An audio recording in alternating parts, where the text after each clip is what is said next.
The galactic communications array on Kepler station had been silent for 17 standard hours when the signal came through. Commander Sarah Chan was reviewing supply manifests in her office when Lieutenant Rodriguez burst through the door without knocking, his face pale with excitement and terror. "Commander, you need to hear this," he stammered, clutching a data pad against his chest. The long-range sensors picked up something from the Andromeda sector. It's not like anything we've cataloged before." Sarah set down her coffee and followed Rodriguez to the communications bay. The room buzzed with activity as technicians huddled around their stations, their faces illuminated by the soft blue glow of their screens. The head communications officer, Dr. Elena Vasquez, looked up as they approached. "Commander, we've isolated the signal. It's weak, heavily degraded, but there's definitely a pattern. Intelligence suggests it's a distress call, but..."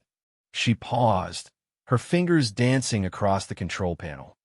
"The frequency it's broadcasting on shouldn't be possible.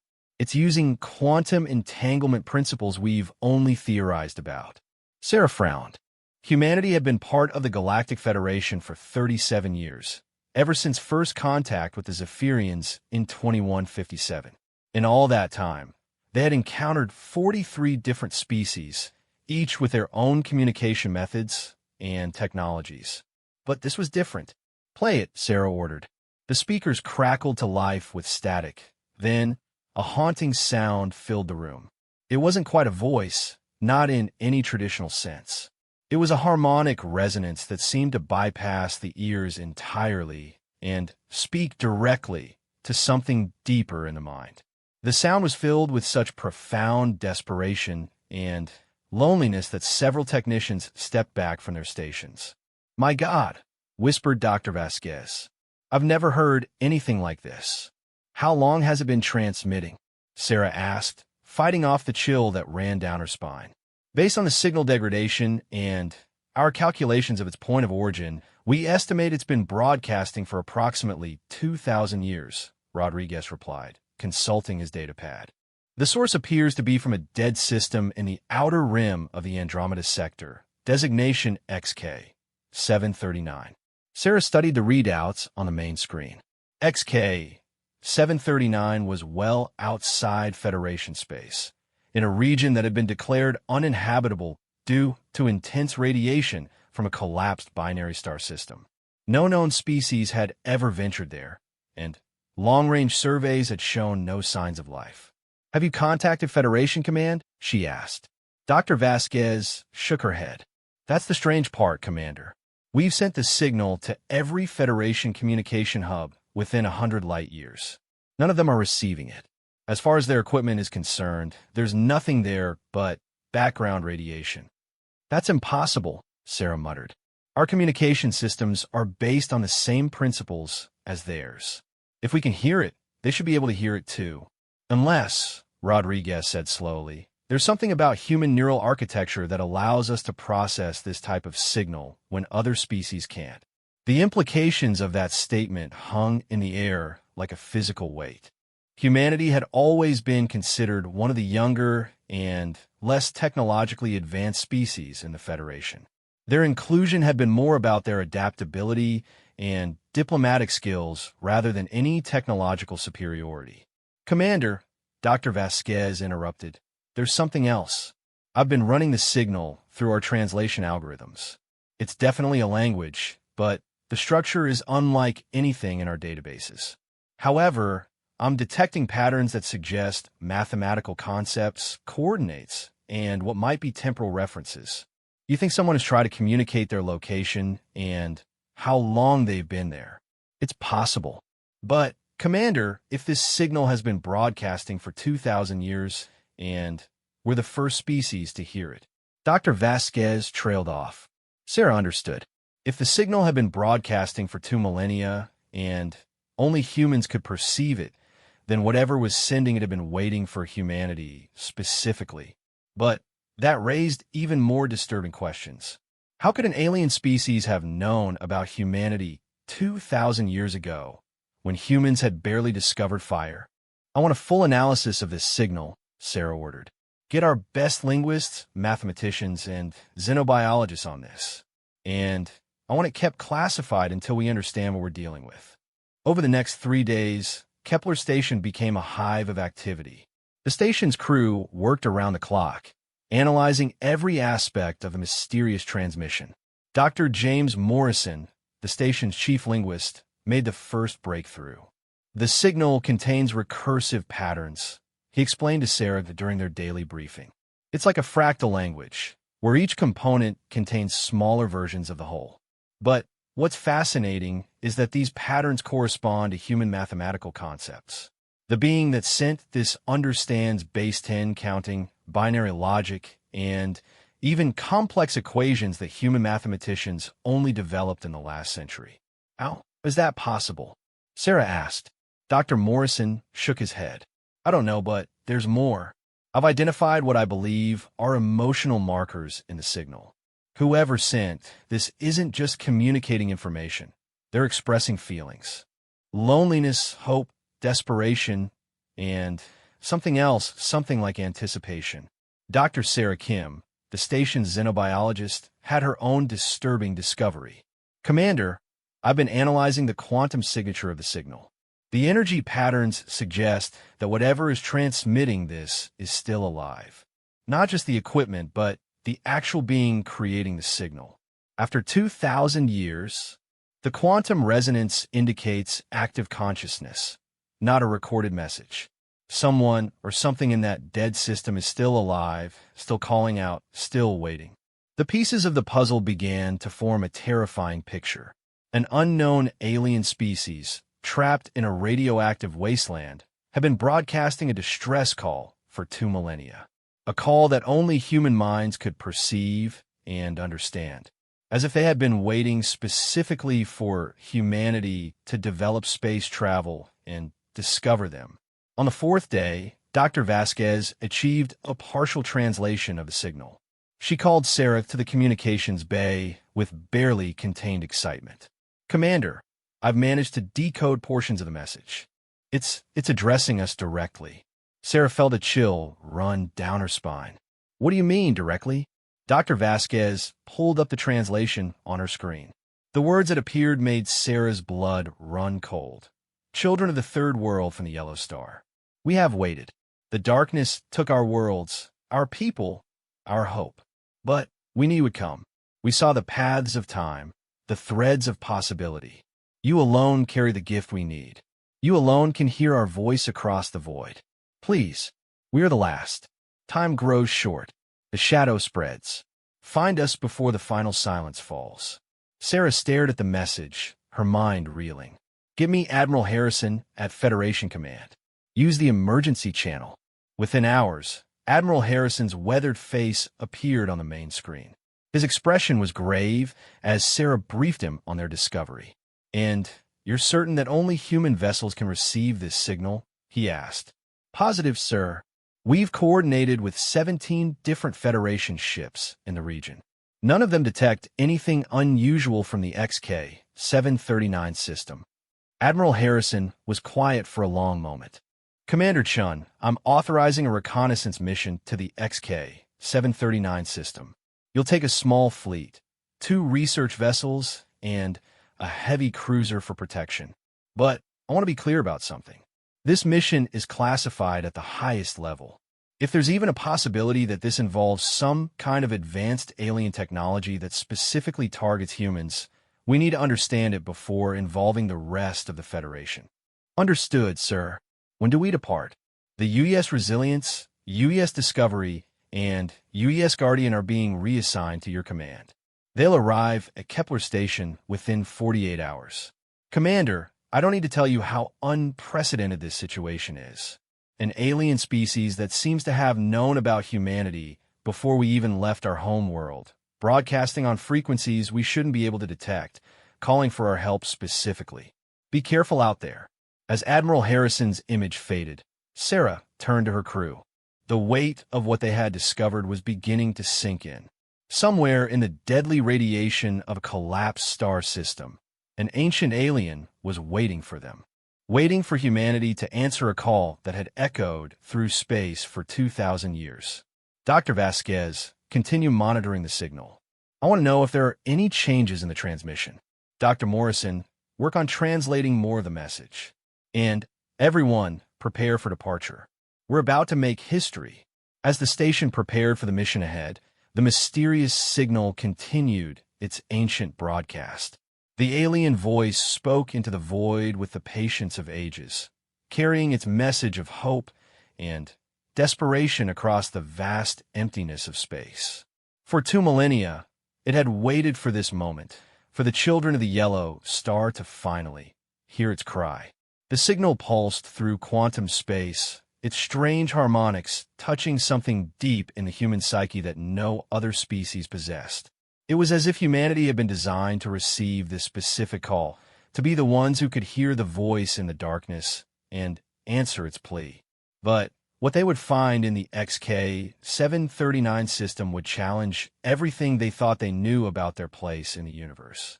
The survivors waiting in that radioactive tomb had secrets that would reshape humanity's understanding of their own origins and destiny. And the shadow they spoke of, the darkness that had consumed their civilization, was still out there, still spreading, still hunting. The children of Earth were about to learn that they were not just random participants in a galactic community. They were something far more important, something that had been planned and prepared for across millennia of careful cultivation. The question was whether they would prove worthy of the faith that had been placed in them, or whether they too would fall to the darkness that had consumed so many others. As the U.S. Resilience, Discovery, and Guardian approached Kepler Station, their crews unaware of the monumental task ahead of them, the signal continued its patient broadcast. The last survivor of an ancient race waited in the poisoned light of dead stars, holding on a hope that their long vigil would finally end. The children of the yellow star were coming at last.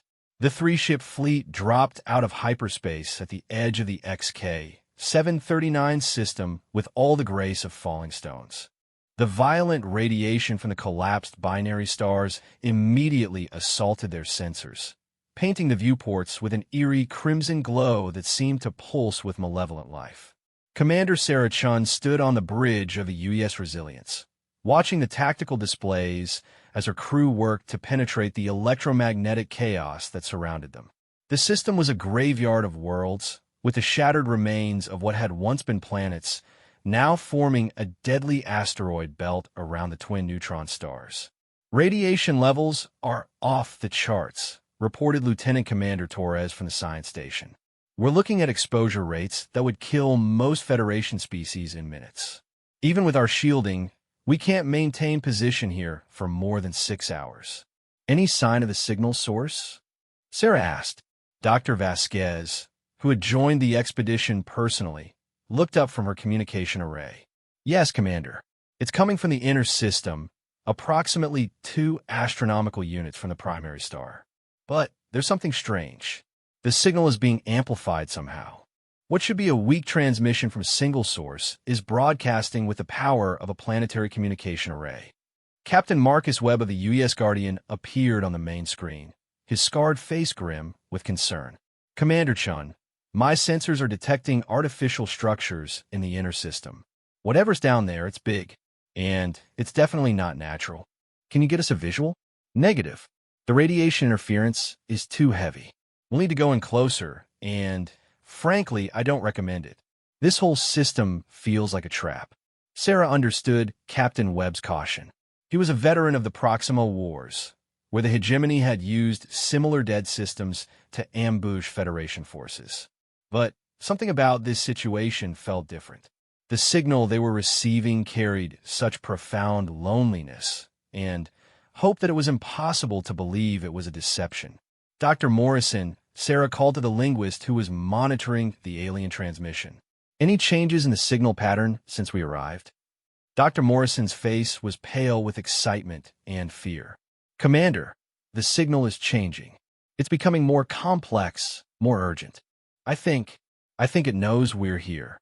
As if summoned by his words, the alien voice filled the bridge with its haunting harmonics. But now there was something different about it. Where before it had been a steady, patient broadcast, It now carried an unmistakable note of excitement and relief. "Commander," Dr. Vasquez interrupted, "I'm receiving a new transmission. It's definitely addressed to us specifically." The translation appeared on the main screen. "Children of the distant star, you have come at last. We felt your approach through the quantum foam, tasted your thoughts on the solar winds. You must hurry. The watchers stir. The shadow has felt our hope and turns its gaze toward this place. Follow the beacon we send. Trust in the paths we have prepared. But beware, not all who died here accepted their fate willingly." "That's comforting," muttered Captain Webb from the Guardian. "Commander, I'm picking up energy signatures throughout the system. Old ones, scattered across multiple asteroid clusters. Whatever happened here, there was a massive battle." Dr. Torres had been analyzing the new beacon signal the alien had mentioned. "Commander, I'm detecting a navigational frequency.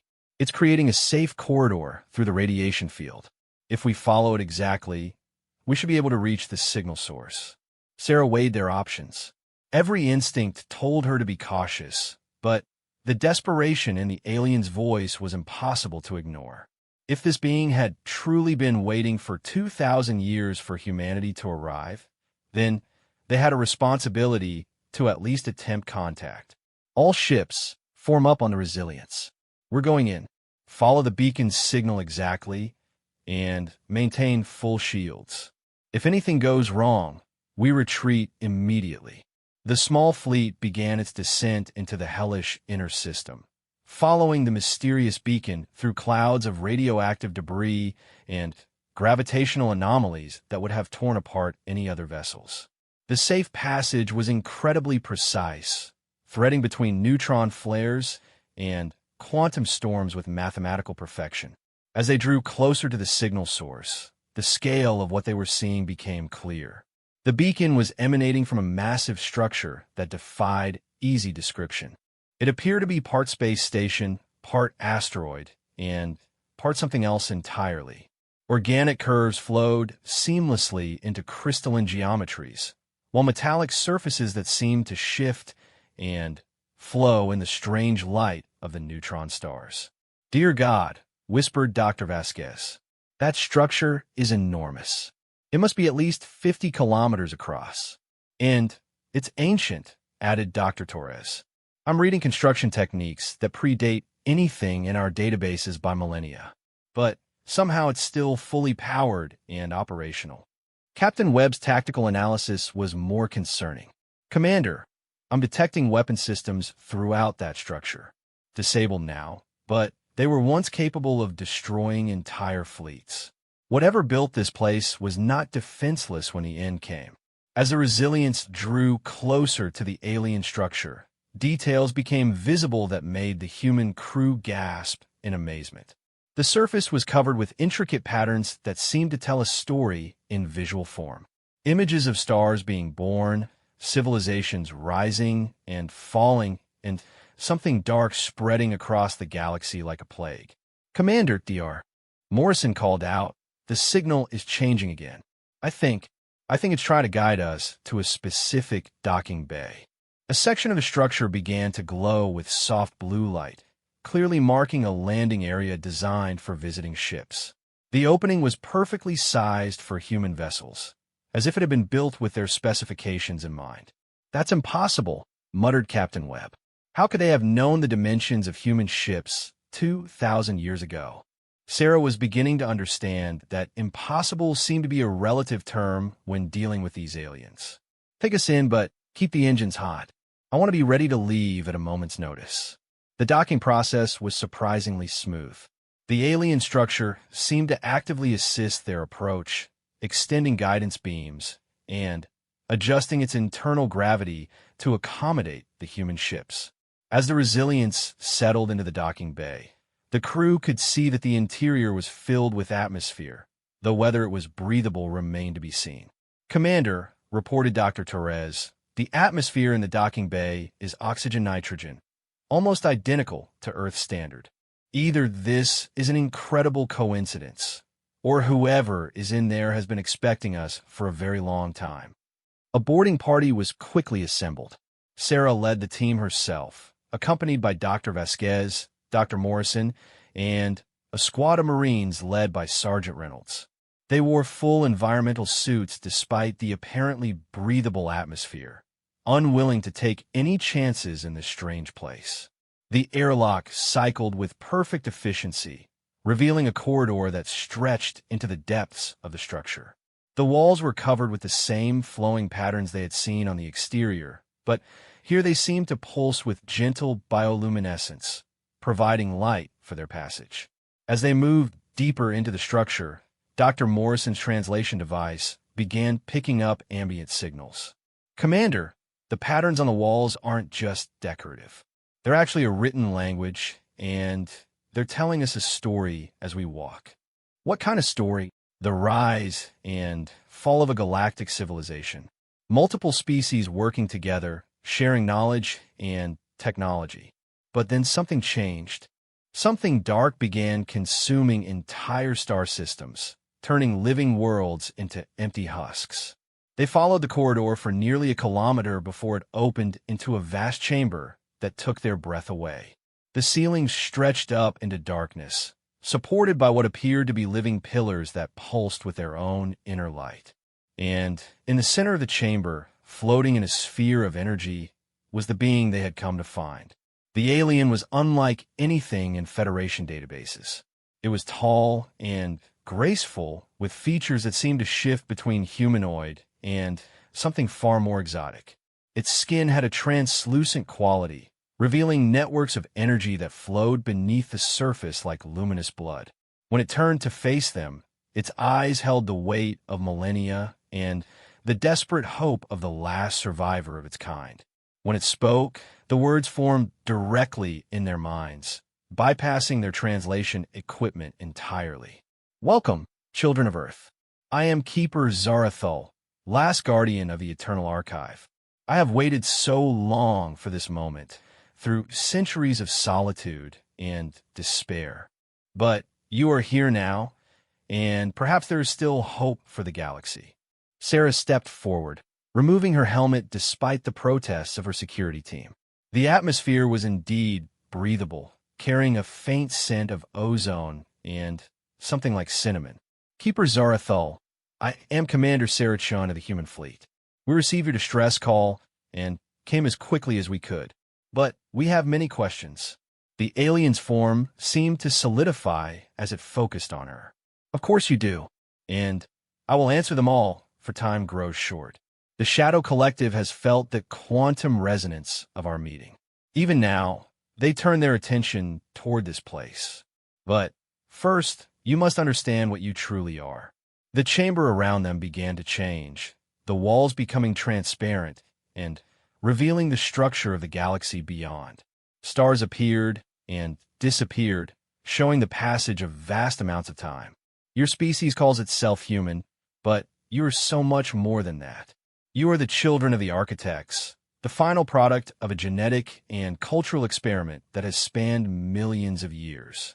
Every aspect of your evolution, from your cognitive flexibility to your emotional range to your unique neural architecture, was carefully guided by my people and others like us. Sarah felt her world tilting. That's impossible. Human evolution is well documented. We evolved naturally on Earth. You evolved on Earth, yes, but not naturally. Your world was chosen, your genetic development guided, your cultural advancement nudged at crucial moments. All in preparation for this day, when the last of the archives would be found by those capable of carrying the knowledge forward. Dr. Vasquez had been scanning the alien with her instruments. "Commander, this being is incredibly old. I'm reading cellular structures that suggest a lifespan measured in millennia. And the energy patterns, it's like looking at a living library." Keeper Zarathul's expression grew sad. "I'm the last repository of the architect's knowledge. My people were the final guardians of the archive network, preserving the combined wisdom of 100 species for the day when the children would be ready to inherit it. But the Shadow Collective found us before that day arrived. They destroyed our worlds, consumed our people, and left only me to carry the burden alone." "What is this Shadow Collective?" Sarah asked, though she dreaded the answer. They're the antithesis of life, consciousness given form and purpose by hunger for entropy. They spread across the galaxy like a plague, consuming not just worlds and species, but the very concept of existence itself. They turn order into chaos, life into void, hope into despair. And they are coming. The star map around them shifted, showing a vast darkness spreading across one arm of the galaxy, consuming entire star clusters. They have already consumed the outer rim territories. The species there fought bravely, but they lacked the tools to resist such an enemy. The Federation does not yet know what approaches. They see only the silence where thriving civilizations once existed, and assume it is natural expansion of dead space. Sarah's mind reeled as she processed this information. Are you saying that humanity was created specifically to fight these things? Not just to fight them, but to transcend them. The Shadow Collective cannot consume what it cannot understand. Your species has a unique quality, the ability to change, to adapt, to find hope in the darkest circumstances. This is why only you can hear my call across the quantum void. This is why only you can access the knowledge stored in the eternal archive. The Keeper gestured toward the sphere of energy that surrounded it. This archive contains the collected knowledge of every species that has ever fought the Shadow. Their technologies, their strategies, their failures, and their few successes. But more than that, it contains the final weapon, the one tool that might tip the balance and save not just your galaxy, but all of existence. What kind of weapon? Not a device, but a transformation. The ability to evolve consciousness itself beyond the reach of entropy. To become something that the Shadow cannot touch because it exists on a level they cannot comprehend. But it requires a sacrifice that no species has ever been willing to make. Before Sarah could ask what kind of sacrifice, alarms began blaring throughout the structure. Captain Webb's voice crackled over the communicator. Commander Chun, we've got incoming ships on long-range sensors. Massive ones, configuration unknown. And, Commander, they're not showing up as solid matter. It's like they're made of negative space itself. Keeper Zarathol's form flickered with urgency. They have found us. The Shadow Collective comes. You must take the archive and flee, but know this, they will follow you now. The knowledge I give you will mark you as targets, but it is also your only hope of survival. The ancient alien reached towards Sarah, its hand dissolving into pure energy. The transfer must be made now, before they arrive. But understand, child of Earth, once you accept this burden, there will be no turning back. Your species will carry the weight of galactic civilization on their shoulders. Are you prepared for such responsibility? Sarah stared at the dissolving form of Keeper Zarathol, feeling the weight of the galaxy pressing down on her shoulders. The alarms continued to blare throughout the ancient structure, and through the transparent walls, she could see the approaching darkness that seemed to devour the very light of the neutron stars. Commander, Captain Webb's voice crackled urgently over the communicator. These ships, they're not like anything in our databases. They're absorbing energy from everything around them. Our sensors can't get a solid reading because they seem to exist in negative space. Sarah looked back at her team. Dr. Vasquez was frantically recording everything with her instruments, while Dr. Morrison stood transfixed by the flowing scripts on the walls that were now pulsing with increasing urgency. Sergeant Reynolds and his Marines had taken defensive positions, though their weapons seemed pitifully inadequate against whatever was approaching. How long do we have? Sarah asked the Keeper. Minutes, perhaps less. The Shadow Collective moves through dimensions that exist between normal space. Time flows differently for them. The ancient being's form continued to dissolve, becoming more energy than matter. The transfer must happen now. But I must warn you, the knowledge contained in the Eternal Archive will change not just you, but your entire species. Are you prepared to make that choice for humanity? Through the transparent walls, Sarah could see the lead shadow vessel emerging from what looked like a tear in reality itself. It was massive easily dwarfing the human fleet, and its surface seemed to absorb light and matter alike. Where it passed, the very fabric of space appeared to fray and decay. "Commander," Dr. Vasquez called out, her voice tight with fear, "I'm detecting massive gravitational distortions. That ship is literally unmaking the space around it. If it gets much closer, this entire system will collapse into a quantum singularity." Sarah felt the weight of decision crushing her. Accept the archive and possibly doom humanity to a war they weren't ready for, or refuse and watch as the galaxy fell to the shadow one world at a time. But as she looked at the approaching darkness, she realized there was really no choice at all. "Do it," she said firmly. "Transfer the archive." Keeper Zarathol's energy form reached out and touched Sarah's forehead. The moment of contact sent shockwaves through her mind as millennia of accumulated knowledge poured into her consciousness. She saw the rise and fall of countless civilizations, witnessed technological marvels beyond imagination, and felt the desperate hope of dying species as they contributed their final discoveries to the archive. But most importantly, she understood what the Shadow Collective truly was. The visions came in a torrent of information that threatened to overwhelm her human mind. The Shadow Collective was not simply an alien species or even a force of nature. It was entropy given consciousness. The inevitable heat death of the universe awakened and made mobile. It fed on complexity, on order, on the very concept of existence itself. Every world it consumed didn't just die. It was retroactively erased from the quantum foam of reality, as if it had never existed at all. "My God," Sarah whispered as the knowledge settled into her mind. "They're not just destroying civilizations. They're unmaking them completely." "Now you understand," Keeper Zarathol replied, its voice becoming faint as its energy dispersed. "But you also now possess the tools to fight them. The final protocol, discovered by the Ethereal Consortium before they fell. It requires a sacrifice of consciousness itself, but it can create beings of pure order that exist beyond entropy's reach." "What kind of sacrifice?" Sarah demanded, but the Keeper was already fading. "The archive will teach you. But remember, child of Earth, the shadow feeds on despair and isolation.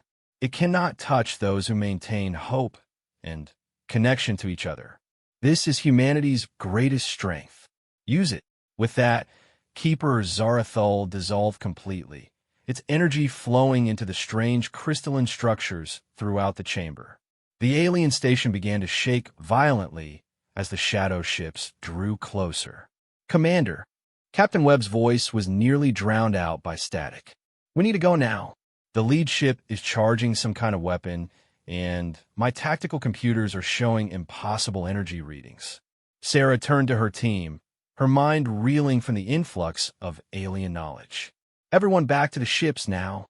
As they ran through the corridors of the ancient station, the walls around them began to decay. Where the shadow's influence touched the structure, matter simply ceased to exist, leaving behind voids that hurt to look at. The flowing scripts on the walls flickered and went dark as millennia of preserved knowledge was erased. They reached the docking bay just as the first shadow weapon struck the station. The impact wasn't like a traditional energy blast. Instead, it was as if a section of the structure simply stopped existing. The artificial gravity fluctuated wildly, and emergency barriers slammed down to prevent the atmosphere from escaping into the void where part of the station used to be. "All ships, emergency departure," Sarah ordered as they scrambled aboard the Resilience. "Maximum burn on the exit vector." The human fleet pulled away from the dying station just as the second shadow ship opened fire. This time, the weapon struck the neutron stars themselves. What happened next defied all understanding of physics.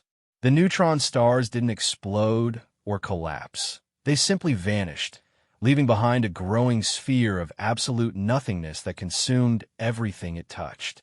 "Jump to hyperspace," Sarah commanded, but her navigation officer's response chilled her to the bone. I can't get a lock, Commander. The space around us is becoming unstable. It's like the shadow ships are unmaking the hyperspace lanes themselves. Dr. Vasquez looked up from her console, her face pale. Commander, I'm analyzing the weapon effects. They're not just destroying matter. They're erasing the quantum foundations that allow matter to exist. Hyperspace relies on those same foundations. They've effectively trapped us in normal space. Through the viewports, Sarah could see the shadow fleet spreading out to surround them. There were at least a dozen of the nightmare vessels, each one larger than anything in the Federation fleet. Worse, she could feel their influence pressing against her mind, trying to drain away hope and fill her thoughts with visions of entropy and decay. But the knowledge from the Eternal Archive was also active in her mind, providing insights and possibilities she never could have imagined. The final protocol wasn't just about creating beings of pure order.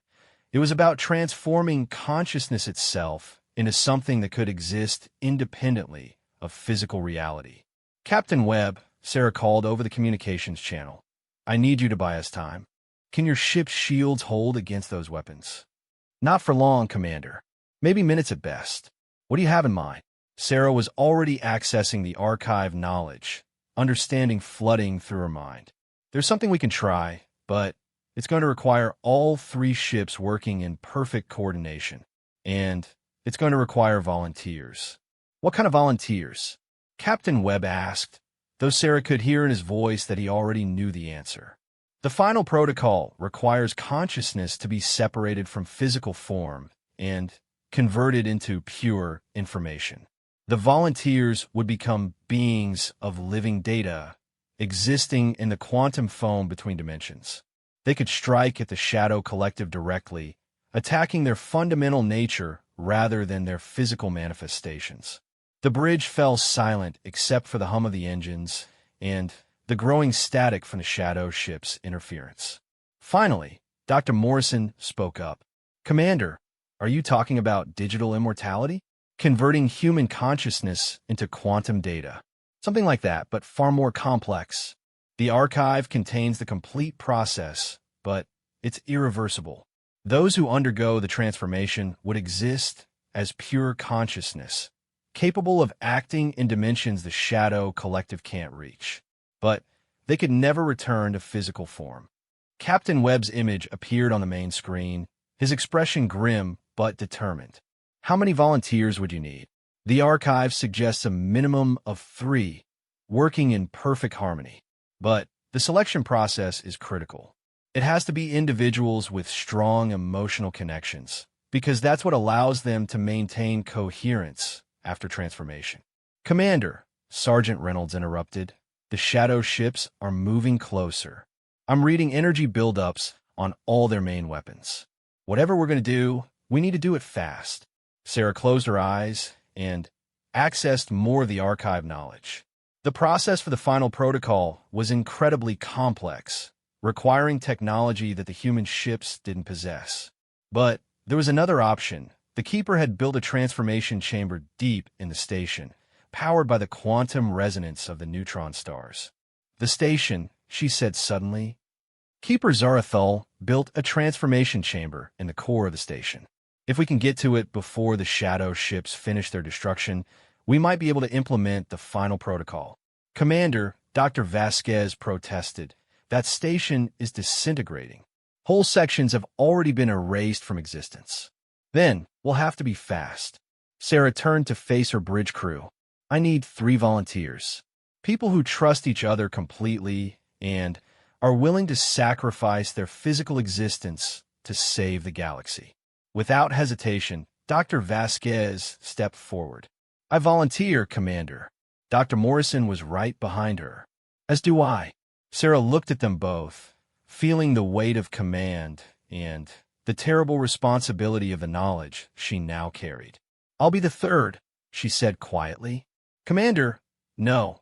Captain Webb protested from the screen. You're needed to lead the fleet to get the archive knowledge back to Federation Command. The archive is in my mind now, Captain. It's part of me. But the final protocol requires someone who truly understands the knowledge to guide the transformation. It has to be me.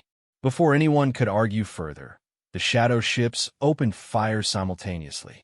The combined barrage struck the ancient station and began the final phase of its destruction.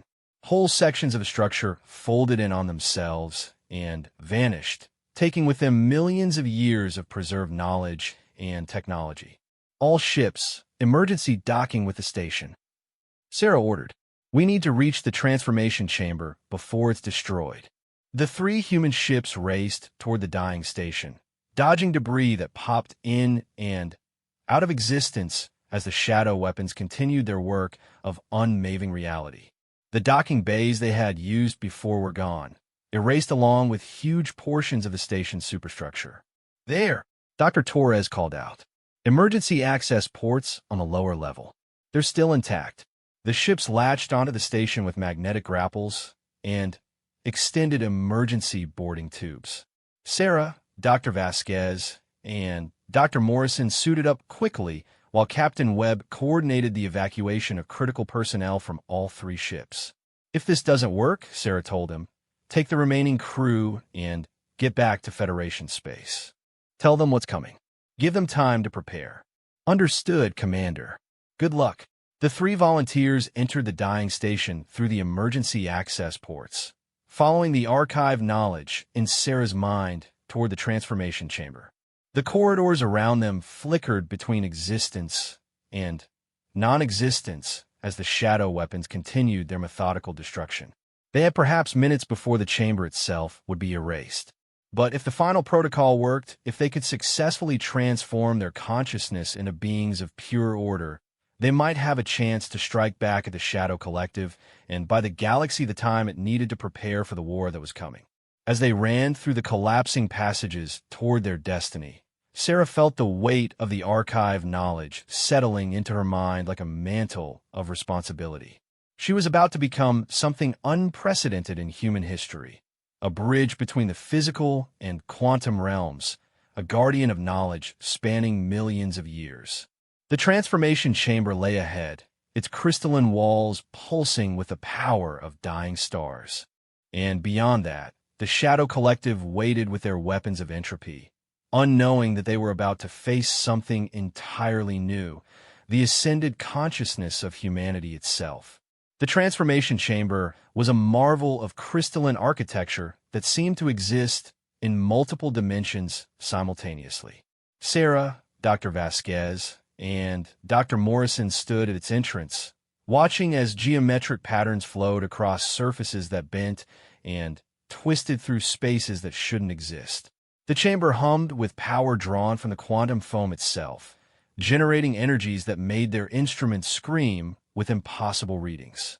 "The archive knowledge is overwhelming," Dr. Morrison whispered, pressing his hands to his temples. "I can feel the process, understand what needs to happen, but the implications..." Sarah nodded, feeling the same crushing weight of understanding. The final protocol wasn't just a transformation. It was an evolution into something that had never existed before. They would become beings of pure consciousness, existing in the quantum dimensions between reality, capable of manipulating the fundamental forces that governed existence itself. But the price was everything they had ever been. "Commander," Dr. Vasquez said softly, "are we really about to stop being human?" Sarah looked at her companions, these brilliant minds who had volunteered to sacrifice everything for the sake of the galaxy. "We're about to become more than human," she replied. "The archive shows me what we'll be capable of. We'll exist outside time and space, able to strike at the Shadow Collective where they're vulnerable, in the quantum realm where they draw their power." Through the chamber walls, they could see the shadow ships continuing their systematic destruction of the station. Sections of the ancient structure flickered out of existence with each weapon discharge, taking with them millennia of accumulated knowledge. But the transformation chamber itself seemed protected, sustained by energies that even the shadow weapons couldn't completely unmake. "We need to begin now," Sarah said, stepping toward the central platform. "The archive shows the process requires perfect synchronization. We have to trust each other completely. The three humans positioned themselves around a crystalline formation that pulsed with inner light. As they made contact with its surface, the chamber responded by flooding their minds with streams of data that contained the complete transformation protocol. Sarah felt her consciousness expanding as the process began. She could suddenly perceive dimensions beyond the normal three, see the quantum threads that connected all matter and energy throughout the universe. And there, like a cancer spreading through the cosmic web, she could see the true scope of the Shadow Collective's influence. They had consumed entire galactic clusters, not just destroying them, but erasing them so completely that space itself forgot they had ever existed. The Federation occupied just one small spiral arm of a galaxy that had once teemed with thousands of advanced civilizations. Now, only empty voids remained where proud species had built their stellar empires.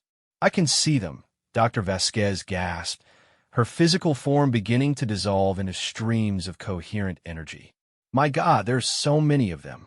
They're not just ships, they're fragments of a single massive consciousness that spans multiple dimensions."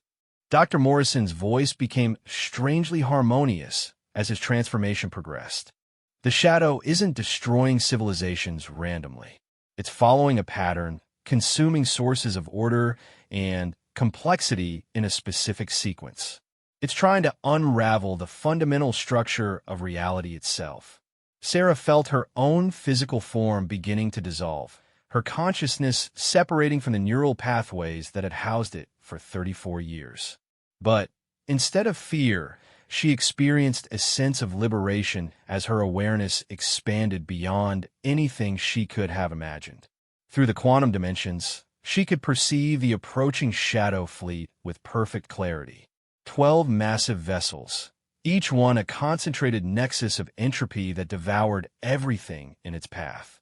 But now she could also see their weakness. They existed primarily in normal space, drawing power from higher dimensions, but unable to fully manifest there.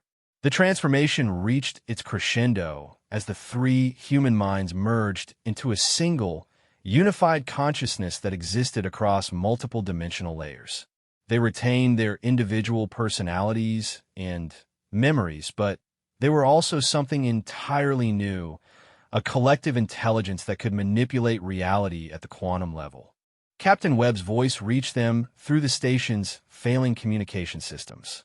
"Commander, the Shadow ships are charging their main weapons. They're targeting the chamber directly. You need to get out of there." But there was no out anymore. Sarah and her companions had become something that existed beyond physical space. They could perceive the Shadow weapons as massive distortions in the quantum foam, weapons designed to erase the very concept of existence from targeted areas. "We're not leaving." Sarah's voice resonated through dimensions, reaching the human fleet through quantum channels. "We're engaging the enemy." The newly ascended consciousness reached out through the dimensional barriers and touched the lead Shadow vessel. The contact sent shockwaves through both entities as two fundamentally opposed forces met for the first time. The Shadow Collective, ancient beyond measure, suddenly found itself facing something it had never encountered, a consciousness that existed in the same dimensional space where it drew its power, but remained fundamentally opposed to entropy. The Shadow ship recoiled, its weapon charging cycle disrupted. For the first time in eons, the collective experienced something like surprise. These new entities were not simply advanced technology or exotic matter. They were evolved consciousness that had transcended physical limitations while retaining their essential nature. Sarah felt the alien intelligence probing at their transformed minds, trying to understand what they had become. The contact was deeply unpleasant, like ice water flowing through her thoughts, but she endured it while gathering information about her enemy. The Shadow Collective was indeed a single, vast intelligence that had fragmented itself across multiple dimensions and realities. Each ship was both an independent entity and part of a greater whole, connected through quantum entanglement networks that spanned the universe. It had been consuming reality for billions of years, driven by a fundamental need to reduce complexity to entropy. But it was not invincible. Understand now, Dr. Morrison's consciousness merged with Sarah's as they shared the revelation. The shadow feeds on despair and isolation because those emotions create quantum resonances that weaken the barriers between dimensions. But hope and connection strengthen those barriers. That's why it couldn't touch the Federation worlds directly, Dr. Vasquez added. The emotional bonds between the species create a kind of quantum shield that limits the shadow's ability to unmake reality. Sarah felt a surge of understanding as the full implications became clear. Humanity's greatest strength wasn't their technology or their adaptability. It was their capacity for forming emotional connections that transcended individual consciousness. The archive had been designed to be received by minds capable of that kind of unity. The shadow ships began to regroup, their weapons powering up for a concentrated assault on the transformation chamber. But Sarah and her companions were no longer bound by physical location.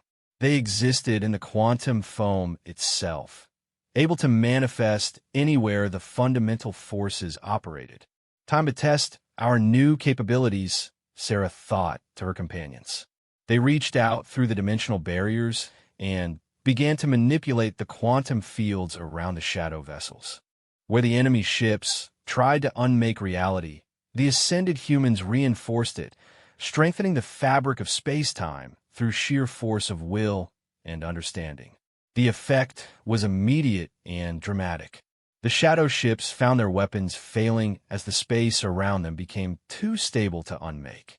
For entities that had spent eons consuming reality without opposition, the experience was profoundly disorienting. But the Shadow Collective adapted quickly. The ships began to emit strange harmonics that resonated through the quantum dimensions, trying to disrupt the consciousness patterns that Sarah and her companions had become. The attack was like being subjected to psychic screaming that threatened to tear apart their newly evolved minds. Stay connected, Sarah commanded, drawing on the archive knowledge to understand the nature of the assault. They're trying to force us back into individual consciousness patterns that they can isolate and destroy. The three minds merged more completely, becoming a single entity with three distinct perspectives. The unity gave them strength to resist the Shadow's psychic assault while launching their own counterattack. They reached into the quantum substrate that powered the enemy ships and began to introduce patterns of order and complexity that were antithetical to the Shadow's nature. The results were spectacular. One of the Shadow vessels suddenly found its hull crystallizing as quantum order overwhelmed its entropic structure. The ship's surface became a complex lattice of mathematical relationships that couldn't be unmade without destroying the fundamental laws of physics. But the victory came at a cost. The effort required to impose such order on the Shadow's chaotic nature was enormous, and Sarah felt portions of their collective consciousness burning away like fuel. They couldn't sustain this level of expenditure for long. We need a different approach, Dr. Morrison realized. We can't win through direct confrontation, but we can do something else. We can teach others what we've learned. The inspiration came from the archive itself. The knowledge had been designed to be shared, to propagate through quantum consciousness networks that could span galactic distances. They didn't need to defeat the entire Shadow Collective here and now. They needed to give the galaxy the tools to defend itself. Sarah reached out through the quantum foam, following the pathways that connected all conscious minds throughout the Federation. The process was incredibly complex, requiring her to navigate dimensional barriers and translate concepts that had no equivalent in normal space. But slowly, carefully, she began to share fragments of the archive knowledge with minds that were capable of receiving it. Not the overwhelming totality that had nearly destroyed her own consciousness, but carefully selected pieces that could be understood and used by conventional minds. To the Zephyrian scientists on their crystal worlds, she sent mathematical formulations for reinforcing quantum barriers. To the warrior philosophers of the Centauri Alliance, She transmitted combat techniques for fighting entropy-based entities. To the collective consciousness of the hive minds, she provided organizational patterns that could resist psychic dissolution. And to humanity, scattered across a dozen worlds, she sent something more precious: the knowledge of what they could become if they chose to evolve beyond their current limitations. Captain Webb felt the knowledge entering his mind like a gentle whisper. Suddenly, he understood technologies that wouldn't be invented for centuries, perceived dimensional relationships that human science had never imagined, and saw the true scope of the war that was coming. "All ships," he commanded, his voice carrying new authority and understanding, "implement quantum barrier protocols. The shadow can't unmake what it can't perceive as separate from the fundamental structure of reality." The human fleet began to emit harmonic frequencies that resonated with the quantum foam, making their ships appear as natural extensions of space-time itself, rather than foreign objects that could be targeted and erased. The technique wouldn't hold against concentrated assault, but it would allow them to escape the immediate trap. Meanwhile, Sarah and her companions continued their quantum battle with the Shadow Collective.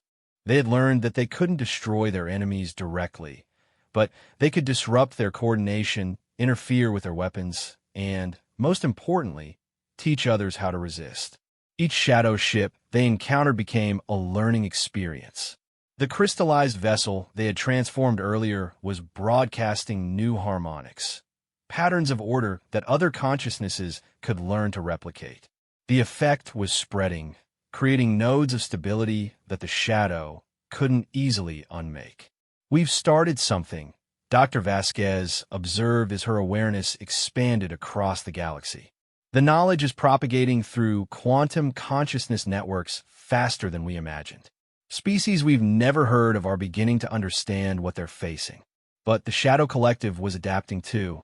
The remaining ships began to merge, their individual consciousnesses flowing together into something larger and more concentrated. The combined entity reached across dimensions with tendrils of pure entropy, seeking to corrupt the very concepts of order and hope that gave their enemies strength. "It's trying to attack the abstract concepts themselves," Dr. Morrison warned. "If it succeeds, the idea of resistance might become impossible to maintain."